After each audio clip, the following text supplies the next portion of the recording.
Hi everyone, this is Elizabeth Wagner, also known as Ralphyra Liadon from the Midnight DnD podcast.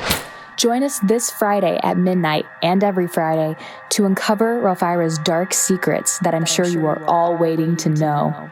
Thank you once again, and join us on 91.5 WJHS and hear brand new episodes of Midnight DnD. Check us out online at WJHS91.5.org. Now, enjoy this week's Midnight D&D.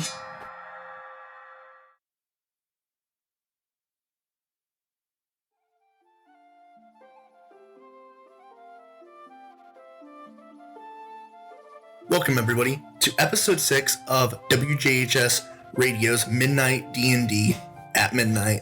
I'm your host and DM, Dalton. To recap what happened last episode, some major point and plot events. Crollo passed away. Maximus sacrificed the rest of his soul to bring back Crollo from purgatory. Our intrepid adventurers have managed to find out why the lighthouse was so closely guarded and kept away from everybody in the village, because the vampires that were owning and ruling the town were holding strange experiments and people there. Now our adventurers come to face probably one of their greatest foes, a monster that I like to call Melty Face. So now we begin where we left off. Crollo, you are now face to face with Melty Face, trying to run past him. Everybody else, I do believe, is upstairs, while Orazio is still nowhere to be found. But as the witch told you originally, he is trapped within hell and is just roaming there now. Crollo, you'll take the first turn of this conversation. I'm running away as fast as I can. Alrighty, Crollo is running away from Melty Face, who lashes out at you with his chains and binds it around you, now tossing you back to where you had run from, slamming you into the wall of the stairs. Take 2 damage.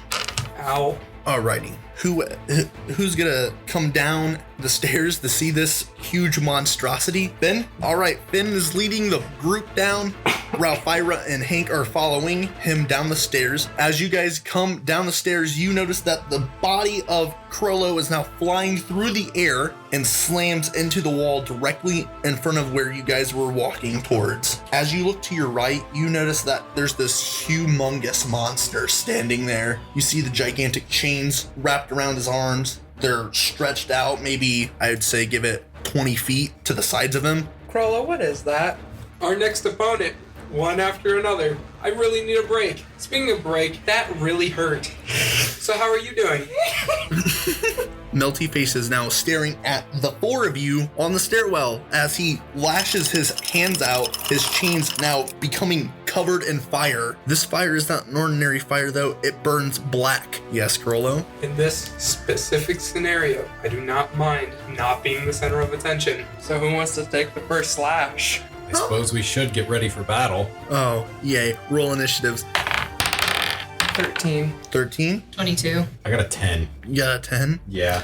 Ouch. All right. His is a 16. So Liz, Crollo, Melty Face, Finn, Hank. So Ralphyra, you are up. What are you going to do? This gigantic monstrosity standing before you. Well, what is there to do? It would be impossible to attack him. Not necessarily, but that's all up to how you guys are gonna try to articulate this combat. The wisest decision would be to run and hide. You're running and hiding? Yes. You're gonna try to roll your stealth or move silently, I think it is what it is. I already tried that.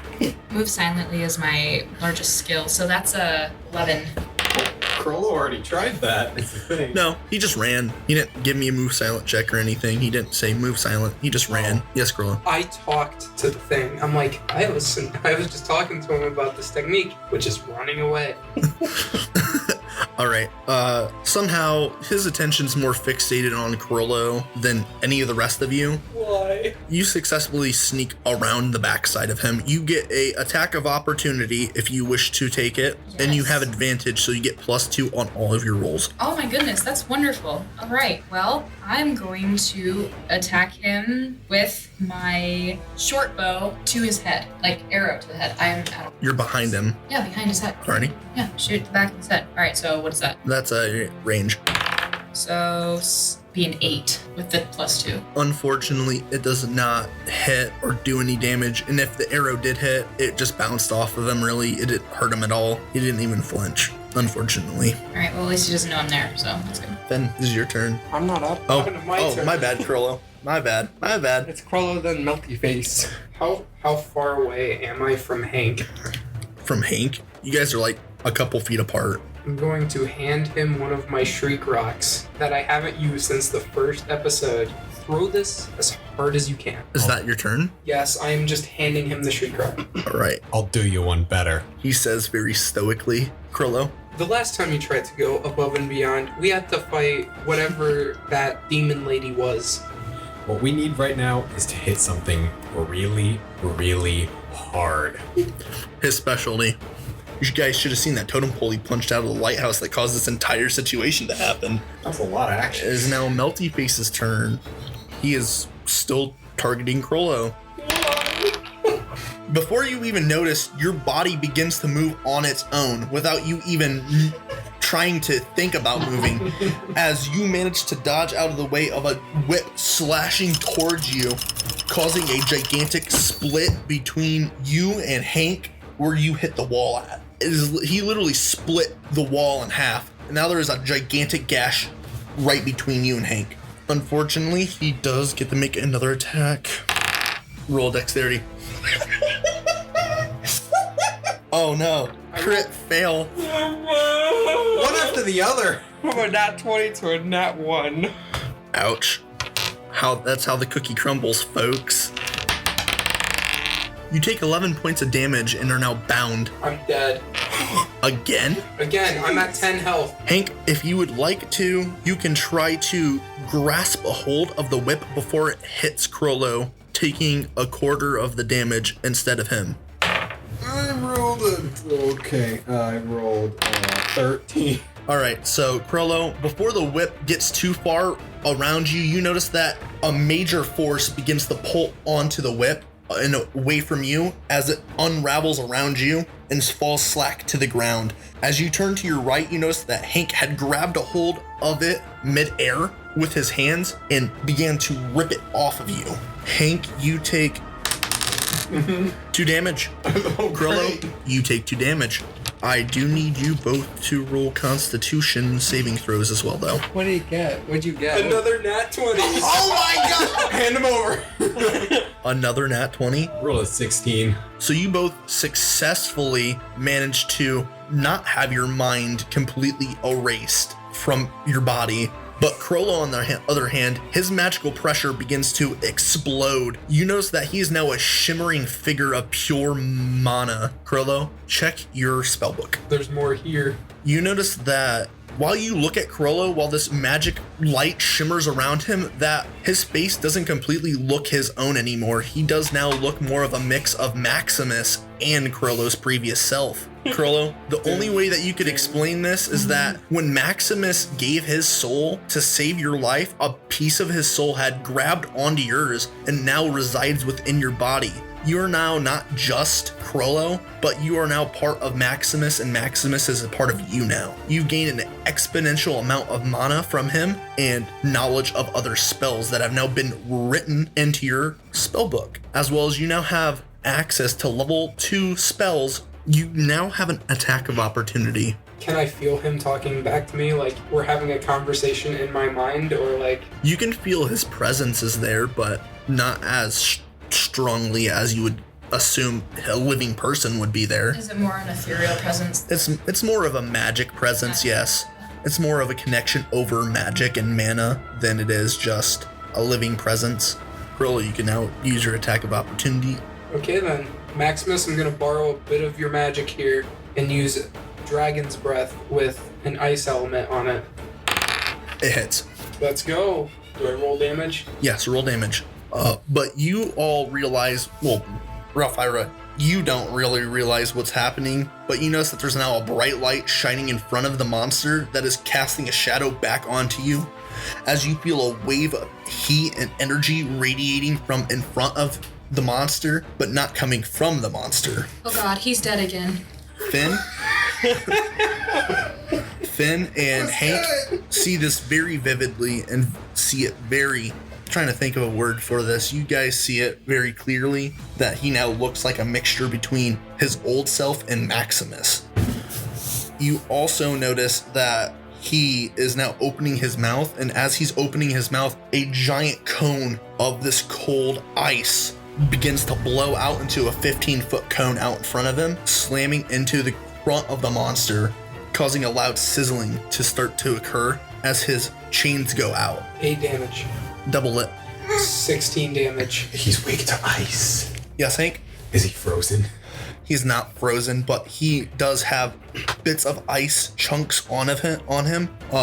Crollo, you notice that from the frozen parts, some of them begin to crack and fall as pieces of his body begin to open up and sand begins to pour out of his skin. It is now Finn's turn. I'm gonna pass my turn. I'm gonna let Crollo handle it. So Finn passes. Hank, it is your turn. As you're standing there, for some reason, you notice that from that radiation of mana, a spark inside of you as well begins to well up as energy in your ki begins to surround your body. It's almost as if the sand and the earth and the stone around you is beginning to speak to you.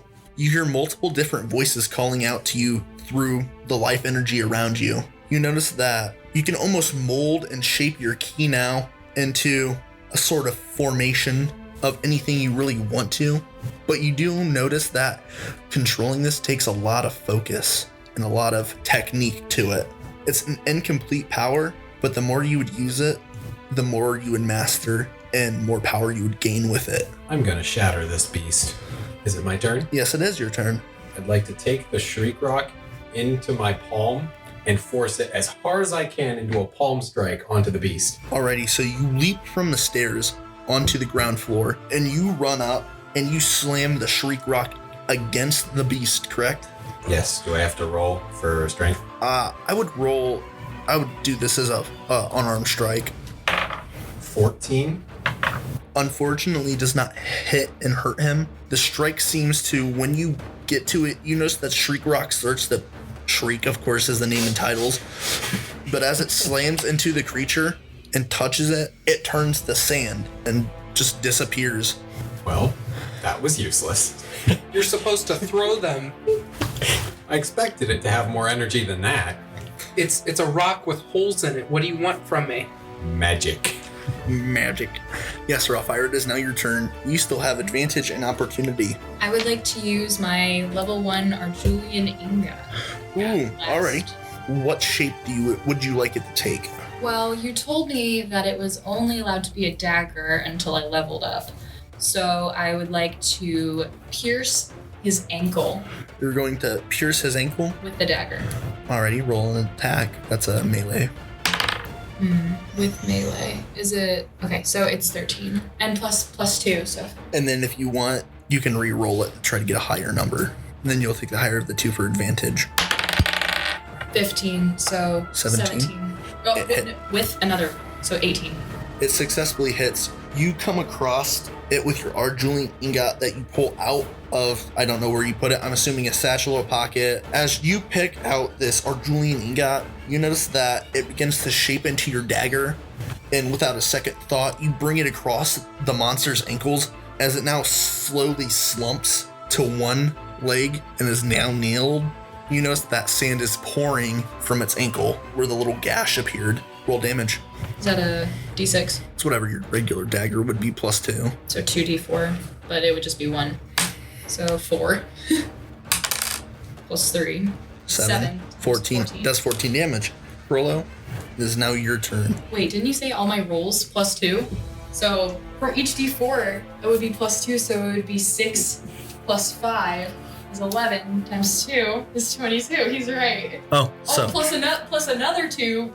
No. Don't get out of yourself. Just that 22. So 22. Slash the ankle open. So 34 22 damage.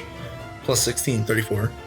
Previously, what we had said, because I thought the damage was a lot less, it is doing a lot more damage than you now appeared. You bring it up across its ankle and slice what would be its Achilles tendon, which makes it kneel to the ground. But that's not all you're gonna do. You notice that with this, blade, it's a lot lighter. It almost feels weightless in your hand, and it's razor sharp, like as sharp as a blade could ever be. And you notice that the more you attack with it, the more skilled you're getting with it, the more powerful you and the blade's becoming at the same time. So you bring it back across the back of its knee, and which causes it to almost slump over into its side. Sand is now pouring out of the right side of its leg, but it's not really seeming to do anything too much to it. But you do notice that now the creature is roaring with anger and is flailing its chains around, just trying to hit anything that it can.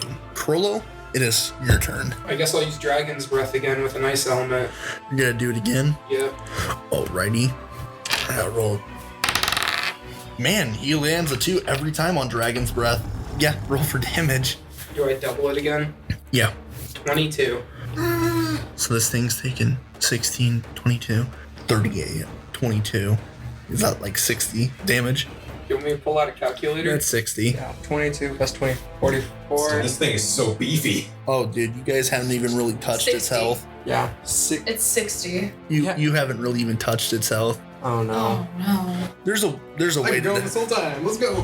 there's a way to defeat it. One of the characters here has a very particular skill that's gonna end the fight if he uses it. Alright, so Crollo, you have managed to hit it. You managed to hit Melty Face successfully. Once again, he is now covered from the front in ice. He is now stopped moving for the most part, but of course, as you hear sizzling and popping noises, the ice begins to crack. As Melty Face begins to now move and breaks through the ice, black flames begin to cover his body and his chains once again. He now whips them at... One's going towards you, the other one is going towards Hank. Roll a dex. Wow. You rolled a 17. I also got a 17. Unfortunately, they both hit. What? What? Oh. Did he roll an 18? He rolled a 16. His attack bonus is a +3. He has a 19. Dang it. And he hit both of your armor classes, right? I think so. What did he roll? A 19. No. My armor class is 21, obviously. So you'd have to have a nat 20. You take 3 damage, Crollo, and Hank, you take 3. Dang it. You know, this is really starting to hurt. I'm not going to make you guys make the con save because you guys already successfully have fought off the flames once before. I'm going to say that's a once-time effect per hit if you haven't been hit by the flames before, because that's instant death. Yeah, that sounds fair. Of course, if you want me to, I can make you guys roll the con. I said that sounds fair. Orazio, you've joined us back in the circle that is our table. It's like a semi. Please roll initiative. Soft 20. Soft 20, he now takes the place above Crollo. You notice that from where Melty Face had risen from, that now a pillar of fire is starting to rise up from the middle of the room, lighting everything around you. As you guys now get a more clear look at what Melty Face really is, and he looks like a stitched together multiple parts of a body.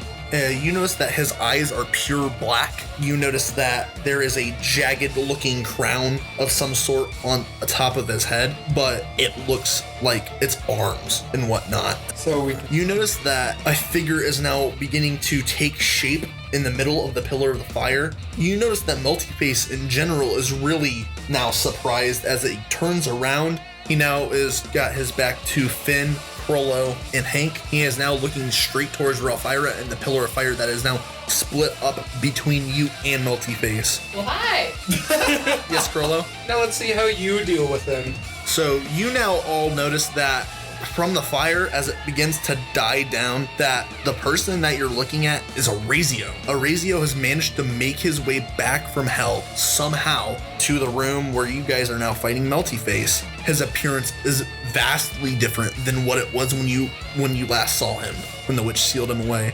You notice that there's a long pair of horns protruding from the top, like his forehead, craning over the top of his head and sticking upwards. There's a very wide spread of these demon-like wings on his back that are now folded out and now collapsing back onto his back. You notice that there's a very vibrant black flame that is now coating over his body and his clothes in an almost like cloak-like fashion. But this now draws all of your attention to what the floor is. It looks like a sort of star. It looks like some sort of magic summoning ritual Crollo, you would have the best idea of what it is. You guys are very surprised at Orizio's new look. He looks vastly different than what he used to. He looks slimmer, but it's now a more toned, muscular slim. Alrighty, Orizio, it is now your turn. You now have an advantage, obviously, and an attack of opportunity. What would you like to do with this? Someone call for backup. I will ignite my great axe. You're gonna ignite your great axe. So you notice that his head of his axe is now turned into a black flame, almost the same exact color, and I would say a lot more sharper looking than what Melty Face's flames look. It's more of a refined flame. Orizio, go ahead and make your attack of opportunity. I'll just swing at him. Swing at him. All right, let's see if you hit through his armor class. You know what? Just for this awesome display, I'm gonna say it hits. So go ahead and hit him. Straight up 12. Is it 12? It's 14. Oh, You got a plus 2. Oh, yeah, okay, 14. So you notice that as Orizio spins around, he brings the axe down right onto what would be his stomach/abdomen area and splits him open like a watermelon as sand begins to pour out. Of course, the black flame's effect of erasing or destroying the mind does not take effect because Orizio would know that the rest of you would not know that this is a demon. Orizio, for the last 4 months, has been fighting them, training with some, and even becoming part demon himself in some way. Yes, Crollo. Is he still part elf? Yeah. I still hate you. No, he's still orc and elf mix, but when he wants to, demon blood was injected into his body, so now at any time that he wants to, or randomly when there's a demonic threat, his body will immediately turn into this form. We got blood dope and now he's here. Basically. Yes. Hank. I've heard that if you mix too many bloods, something bad will happen. Be careful with that, please. You guys see this. Melty Face is now kind of sagging over. His body looks like it's almost kind of deflating in a sort of way from the amount of sand he's lost. 72 damage. Nope, 74 damage. 74. 74 damage. And then it is Finn's turn. Finn? What are you waiting for? I'm gonna sit back and watch. You've been doing this whole fight. Are you going to join? No, he's just standing there. He's just got his popcorn, chomping down on the popcorn, It's just watching a us little all get. muffin. He's got his large soda. He's taking a leaf out of my book from the start. I don't know what to do. Y'all seem like you got it handled. Oh, great, it's my turn.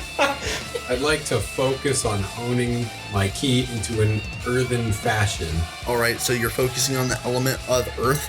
Yes. Thank goodness someone's not completely stupid. Hank, you begin to focus. I need you to roll. Actually, I need you to roll that. Nat 20! Because you crit, Hank, I'm going to allow you to use your elemental powers to control earth, shape earth, and cause earth to swarm around you to protect you, or you can transmod it into helping your damage of your fists this turn. I would like to absorb all of the sand from within him.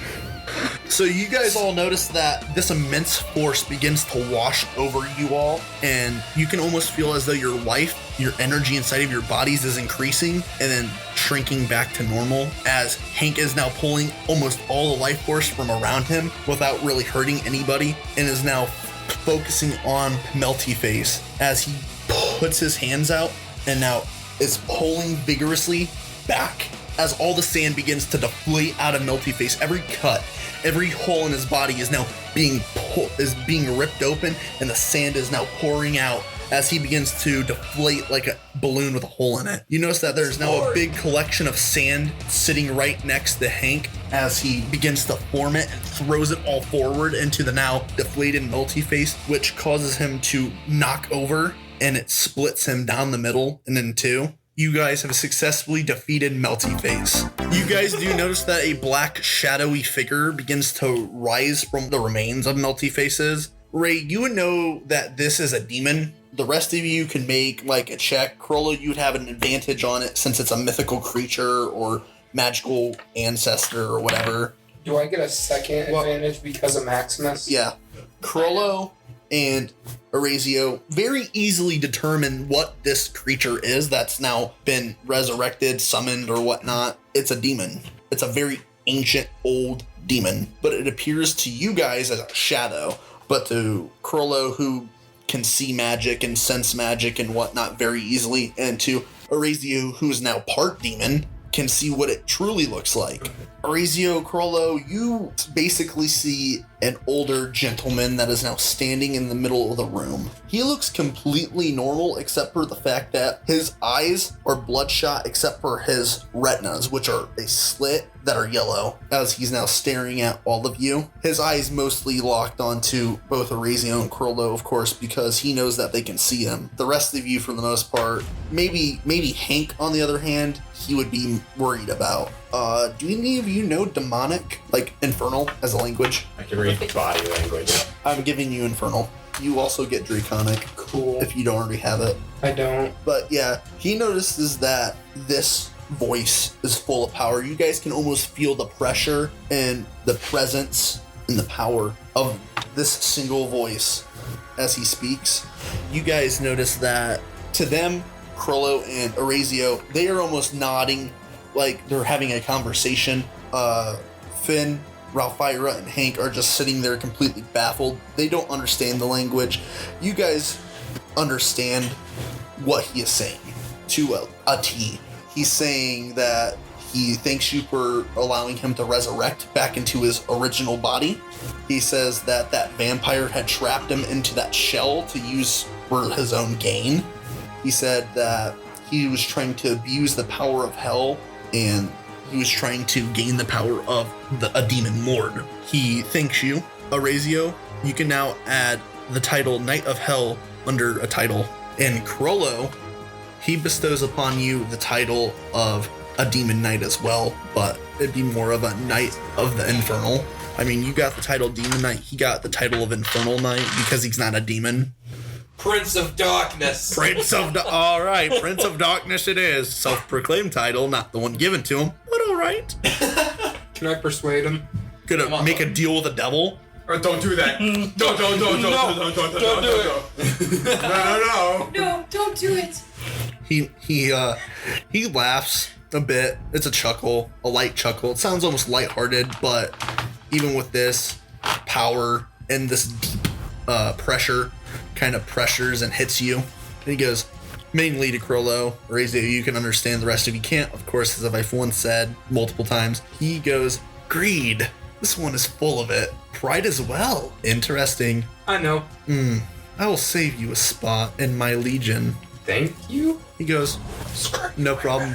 Just remember, the next time that you die, you're dragged straight down to me. He gives you a little wink and smiles. If I become stronger than you, you will become a part of my legion. Would you like to make a wager? Oh no. Yes. He goes, we'll play a simple game of rock, paper, scissors. Oh no. What? Oh no. If I win, you will join my legion as one of my knights. And if you win, I'll give you part of my power. We'll play a simple game of rock, paper, scissors. Oh no. What? Oh no. Are we doing base rock, paper, scissors? Rock, paper, scissors, shoot. And then with that. Wait. Oh, wait. You're playing Ultimate Rock. No! You, What? They're playing Colton, Ultimate. you've lost every game of this. No, I Alright, can I have see not. it? You ready? Yeah. 10 games. You won. Rock, paper, scissors, shoot. I'm a sponge. He's a devil. Sponge beats devil. I'm getting a lot more than you thought I would out of this from losing. No, Devil has You notice that he begins to turn into a smoke form as he piles into your body. You are now possessed by a demon lord. Whoopsie. You guys notice that Crollo's eyes go black for a split second and then back to normal. Crollo, you're in complete control of your body still, but you feel this humongous, a lot more than you thought it would be. It's only a fraction of his power, though, that he's allowing you to use while he's in your body, technically speaking. You know how I have the title Demon Lord? Gross. After the episode, I'm going to give you powers and whatnot. I'm not going to go into too much depth, but you are all now level 3. I don't know how to calculate. I need time now. End of the episode, please. Well, I think that's going to be where I'm going to let off. Everybody's level 3. Crollo's become a demon lord. Ralphyra's got now an Arjulian weapon, which is amazing. Orazio's returned from hell and has become part demon. Hank can now control the element of earth, and Finn is just Finn. He's a man with a double-bladed sword. I am not special. No, he's a normal person. Never will. You're right. But thank you for listening to Midnight D&D. Join us next time for episode 7, which is going to be a special episode because we're going to delve deeper into the story of Magistown and the reason why the vampires originally had come to the town. Thank you for listening. Join us next Friday at midnight. Thank you for listening.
on Midnight D&D.